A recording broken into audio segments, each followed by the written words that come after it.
Some of the features for the mFiles add-on with Outlook is it has the ability to identify duplicate messages and warn you if you're saving an email message to mFiles that's already there that there is a duplicate. Okay, it also automatically chains messages together. So if you save a file, an email message that's further down the chain, it'll group them together. You can create smart folders. Basically, you create, like, as you have folders and mFiles on your side, I'm sure, you can create an mFiles smart folder that basically you would pre-fill metadata tags to. So maybe say it's for a specific site and it's a correspondence, the document type's a correspondence. So as soon as you drag that email message into that smart folder, it will apply those pre-filled tags to that email and save it to mFiles automatically. Should also note that the created property, so that date associated to an email message when you're saving to mFiles, is not the date that you save the message, but rather the date that you received the email. Okay, so if you go back a week ago and you start saving old messages, it's not all going to be the same date. It'll be the date you actually received that email. The final thing here is that right next to that that flag inside Outlook, there is an mFiles category. So as soon as you save an email message to mFiles, a blue icon shows up to show you that it has been saved, so you don't do it again later on.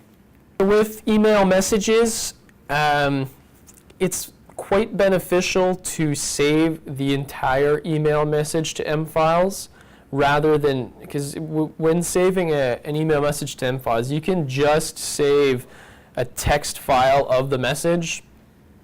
So, or you can save the entire email message. So it's much better to save the entire email message, so that way when you open it from mFiles, you can immediately do a reply, forward, or whatever you need to do with that email. Whereas if you just save the text message as a text file of that email message, it's just going to open up in a TXT editor and not be very beneficial to you at that point. I mean, you can see what the email is, but you wouldn't be able to do a reply or forward or anything like that. I said that there was the way to save just the message as a TXT file, or you could save the entire message. You can also just save the attachments as well. Okay, so we'll do an example of these. So in this slide here, you can see the process of saving an email to mFiles. It's the same way that we save files to mFiles. You find the email that you want, you right-click the email, and you select Add to mFiles. Okay, so that leads to our first demo here. So we'll do an example of this where we save an email into mFiles. So if we open up Outlook, all right, we find an email that we want to save. So let's say this training, Tamarack training email. So if I right-click the email message, I can go down, select Save to mFiles,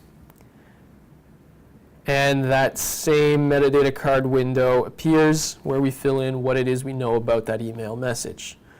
Okay, so this is a correspondence, and that's all we really know about this email, right? It's just a training email, it's nothing specific. So I can fill in a description so that people know more what this document is about and they have a better idea of what they're looking at. So, okay, so when you're all done, you hit create. That then saves it to mFiles, and you can see here a blue mFiles category was added so that you know an email message has been saved.